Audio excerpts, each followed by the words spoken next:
तुलसी माता ने क्यों किया राक्षस से विवाह। दोस्तों, ये कहानी है तुलसी माता की। पौराणिक काल में धर्मध्वज नाम के एक राजा थे जिनकी पत्नी का नाम था माधवी।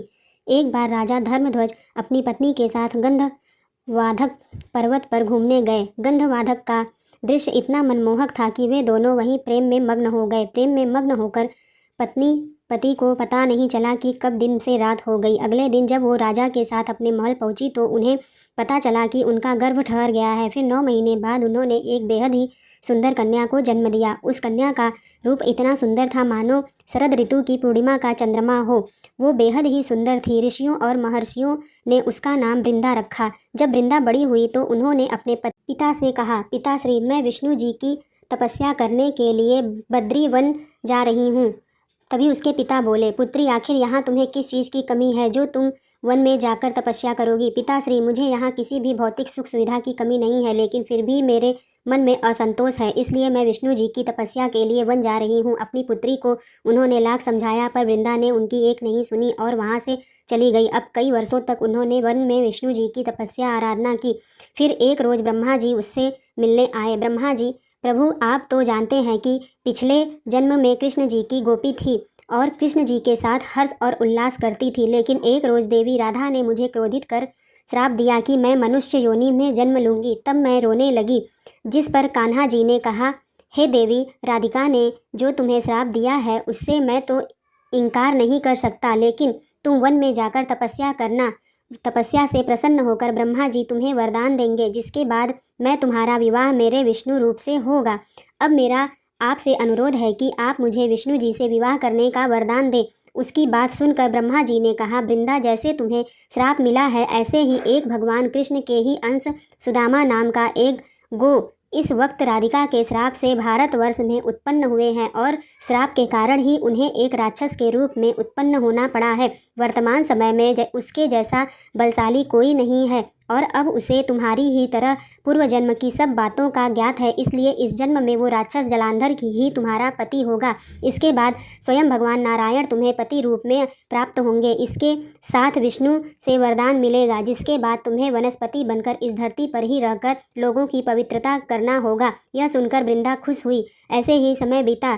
फिर एक रोज़ समुद्र की लहरें उठती हैं। जालंधर समुद्र के गर्भ से उत्पन्न राक्षस राज दरबार में बैठा है। देवताओं को अब डरना चाहिए, मैं उनका अभिमान तोड़ दूंगा। मेरा जन्म स्वयं विष्णु के सुदर्शन चक्र से हुआ है, कोई मुझे पराजित नहीं कर सकता। तभी महल में एक दूत प्रवेश करता है। महाराज, एक तपस्विनी वृंदा है, उसकी भक्ति से स्वर्ग और पृथ्वी तक कांप रहा है। कहते हैं जो उससे विवाह करेगा उसे कोई नहीं हरा सकता। तभी जालंधर बोलता है, क्या यह सच है? तब तो वह मेरी पत्नी बन जाए तो मुझे कोई भी देवता नहीं हरा सकता। पर महाराज, वो विष्णु भक्त है। विष्णु भक्त? तो क्या हुआ? यदि मैं उसे पा लूँ तो विष्णु भी मेरी शक्ति के आगे झुकेंगे। फिर एक रोज़ वृंदा अपने आश्रम में बैठी पूजा कर रही है। जालंधर अपने दिव्य रूप में आता है। देवी वृंदा, मैं राक्षस राज जलंधर हूँ, परंतु दुष्ट नहीं, भक्त हूँ। मैं आपके तप से प्रभावित हूँ, मैं आपसे विवाह करना चाहता हूँ। तभी वृंदा बोलती है, राक्षस और असंभव, मेरा मन तो विष्णु के चरणों में है। मैं किसी साधारण राक्षस जैसा नहीं हूँ वृंदा, मेरा जन्म विष्णु के तेज से हुआ है। यदि आप मुझसे विवाह करेंगी तो हमारी शक्ति से देवता भी सिर झुकाएंगे। तभी वृंदा बोलती है, मेरा धर्म है पति की सेवा और सच्ची भक्ति। यदि तुम सच में धर्म मार्ग पर रहो तो मैं तुम्हें पवित्रता धर्म से जोड़ सकती हूँ। मैं वचन देता हूँ वृंदा, मैं धर्म करूँगा।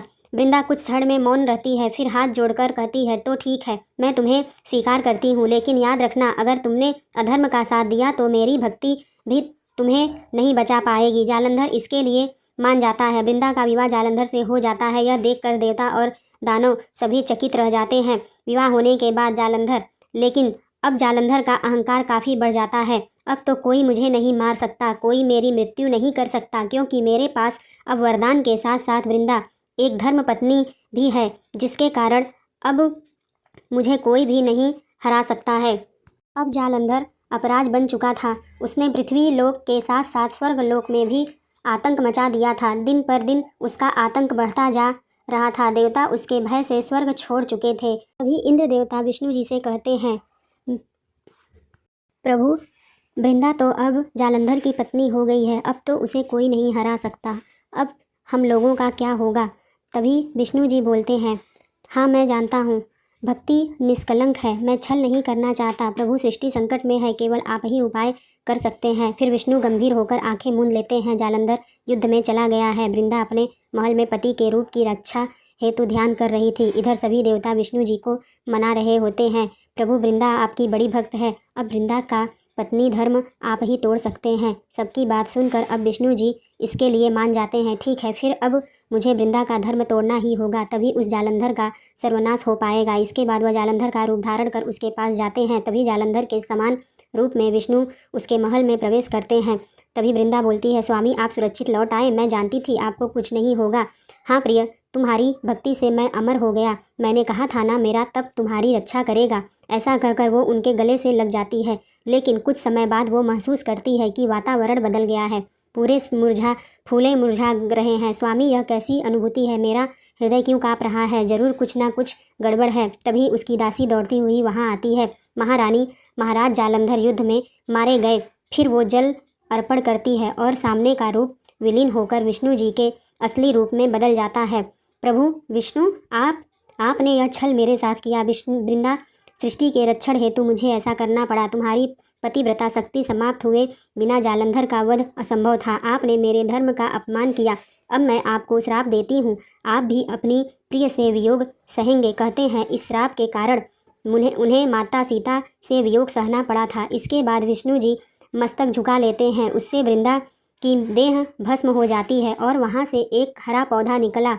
फिर सभी देवता वहाँ प्रकट हुए और पुष्प की वर्षा करने लगते हैं। वृंदा, तुम्हारी पवित्रता अमर रहेगी। आज से तुम देवी तुलसी कहलाओगी। हर देवता तुम्हारे पूजन के बिना अधूरा रहेगा। तुलसी, तुम्हारे बिना मेरा पूजन भी अधूरा रहेगा। विष्णु जी बोलते हैं, इसलिए तुम्हारे हर बिना कोई भी पूजा असंभव नहीं है। भक्ति और धर्म कभी ना मिटे। यदि मेरा प्रेम आपको मिला तो मुझे कोई पश्चाताप नहीं है। साथ ही तुम्हारी इच्छा भी पूर्ण होगी। मेरे अंश शालिक राम से तुम्हारा विवाह होगा और अब तुम सदा के लिए देवी तुलसी के नाम से हर आंगन में पूजी जाओगी और जो भी तुम्हारी पूजा अर्चना करेगा उसके जीवन में सुख समृद्धि आएगी। स्वामी, मैं यही चाहती थी कि कब मैं आपकी अर्धांगिनी बनूं। आज आपने मेरी यह इच्छा भी पूरी कर दी। मैंने राक्षस से विवाह इसलिए किया ताकि भक्ति का अर्थ समझा सकूं। सच्चा प्रेम त्याग और धर्म से निहित है, ना कि रूप या जाति से। मैं जो तुलसी को पूजे वह विष्णु का आशीर्वाद पाए। इसके बाद तुलसी का विवाह विष्णु रूप शालिक राम से हुआ, जिसके बाद से वह सदा सदा के लिए उनकी पत्नी के रूप में जाने लगी। नमस्कार दोस्तों, आज हम आपके लिए तुलसी की एक बहुत सुंदर कहानी लेकर आए हैं। एक समय की बात है, एक गांव में एक ब्राह्मण अपनी पत्नी, बहन और बेटी के साथ रहता था। उसकी बहन ने तुलसी पूजन का नियम ले रखा था। वो बहुत समय तुलसी के पौधे में घी का दीपक जलाती थी, तुलसी को जल और दूध से सींचती थी। उसके तुलसी पूजन से उसकी भाभी बहुत नाराज़ रहती थी और कहती थी, तेरे विवाह में तुझे मैं एक तुलसी ही दूंगी। एक समय जब ननद का विवाह होने लगा तो भाभी ने गुस्से में आकर अपनी ननद को उसके विवाह पर गहनों की जगह तुलसी की मंजरे की माला पहना दी। देखते ही देखते वो माला सोने के आभूषणों में बदल गई। जब बाराती खाना खाने बैठे तो उसकी भाभी ने तुलसी का गमला फोड़कर सभी को भोजन के रूप में परोस दिया। अचानक वह भी स्वादिष्ट व्यंजनों में बदल गया।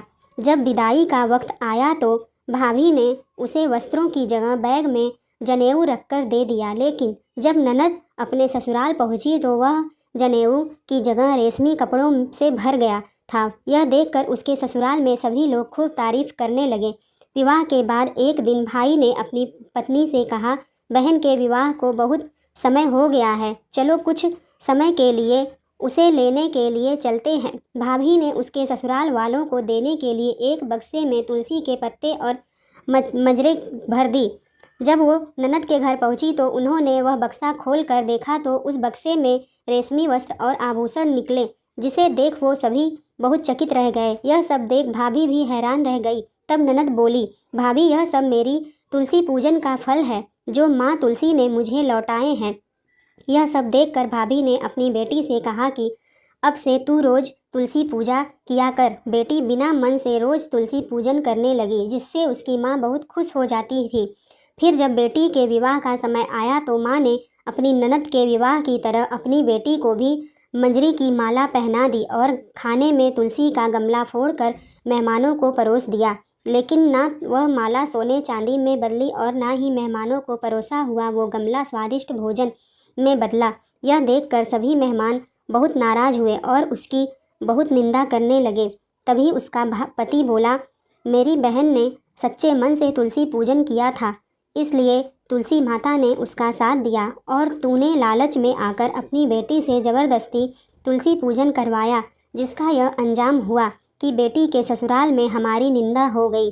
हे भगवान, तुलसी माँ जैसी कृपा आपने ननद पर करी, वैसी ही कृपा आप इस कहानी को सुनने, कहने और हुकारी भरने सब पर करना। यह तुलसी माता का विवाह पूजन विधि।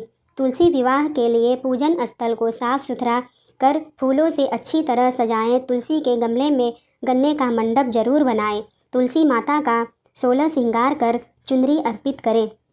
तुलसी विवाह करने के लिए सबसे पहले चौकी बिछाएं, उस पर तुलसी का पौधा और शालिग्राम को स्थापित करें। इसके बाद इनके पास में कलश में पानी भरकर रखें। तुलसी का शालिग्राम पर गंगा जल छिड़क कर घी का दिया जलाएं। इसके बाद दोनों को रोली और चंदन का टीका लगाएं। इसके बाद शालिग्राम को हाथ में लेकर तुलसी की परिक्रमा करें और फिर तुलसी को शालिग्राम की बाईं ओर रख कर आरती करें। जय तुलसी माता की।